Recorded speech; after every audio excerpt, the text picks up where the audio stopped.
शिक्षण संस्था चालकांच्या विविध प्रलंबित प्रश्नांसाठीचा लढा यापुढे अधिक तीव्रतेने सुरू ठेवणार असल्याचा निर्धार माजी केंद्रीय मंत्री विजय नवल पाटील यांनी व्यक्त केला आहे।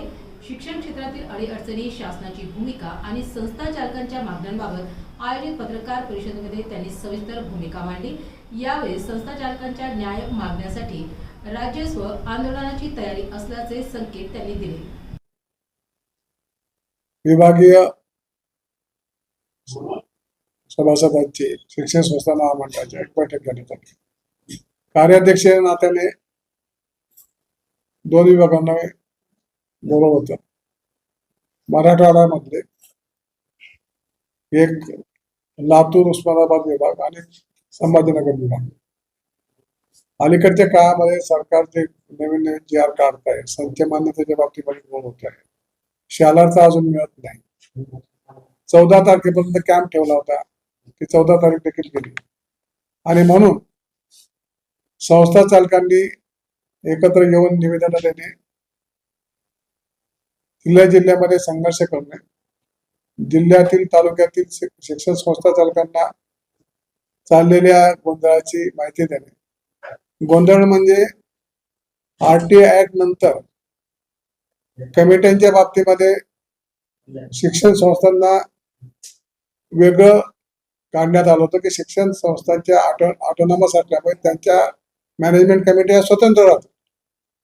आता नवीन एक GR काढला, नोटिफिकेशन काढलं, त्याच्यात म्हटलंय की 14 कमिट्या आहेत, कारभाराला त्याला वेळ लागतो, मीटिंगला वेळ जातो, म्हणून सुस्थगित करण्याकरता 4 कमिट्या नेमायचं त्यांनी ठरवलं।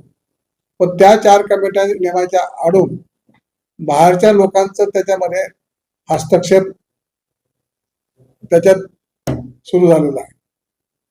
म्हणजे ती जर कमिटी नेमली तर नगरसेवक हा कमिटीचा चेअरमन होतो, एक वकील असतो, एक डॉक्टर असतो, एक फौजदार असतो, एक हवालदार असतो, आणि त्या लोकांनी विद्यार्थ्यांचं कल्याण आणि शाळेचा विकास याच्या बाबतीमध्ये मीटिंग घ्यायची, सल्ला द्यायचा, शाळेला व्यवस्थापनाला सल्ला द्यायचा आणि नाहीतर मग सरकारला कळवायचं। अशा परिस्थितीमध्ये गावागावामध्ये जी गटबाजी असते, त्या गटबाजीतून त्या शाळेच्या चांगल्या चाललेल्या व्यवस्थापनाला गालबोट लागू शकतं। चॅरिटी कमिशनकडे सुद्धा त्याचा म्हणजे वेगळा चुकीचा रिपोर्ट जाऊ शकतो। या गोष्टी लक्षात आल्यावर सगळ्या संस्था चालकांनी आता असं ठरवलं की याच्या विरोधामध्ये आंदोलन उठवायचं, की जी आहे ती परिस्थिती कोर्टातल्या निर्णयानंतर झालेली होती। म्हणजे RTI ऍक्ट मध्ये जे होतं त्याच्या समोर महामंडळ हे हायकोर्टात गेलं होतं, हायकोर्टाचा निर्णय झालेला होता। तो निर्णयाला यांनी कधी चॅलेंज केलं नाही शिक्षण विभागाला, आणि मात्र आता वेगळ्या गोंडस नावाखाली हे जे सुरू झालं याची आम्हाला भीती वाटायला लागली की आमच्या मॅनेजमेंटमध्ये, आमच्या व्यवस्थापनामध्ये, आमच्या अधिकाऱ्यामध्ये, आमच्या डिसिजनमध्ये, प्रशासनामध्ये हा सरकारचा अप्रत्यक्षरित्या हस्तक्षेप आहे। ती एक बाजू। दुसरी गोष्ट, छोट्या मोठ्या कारणास्तव संस्था चालकांमध्ये मतभेद होत असतात।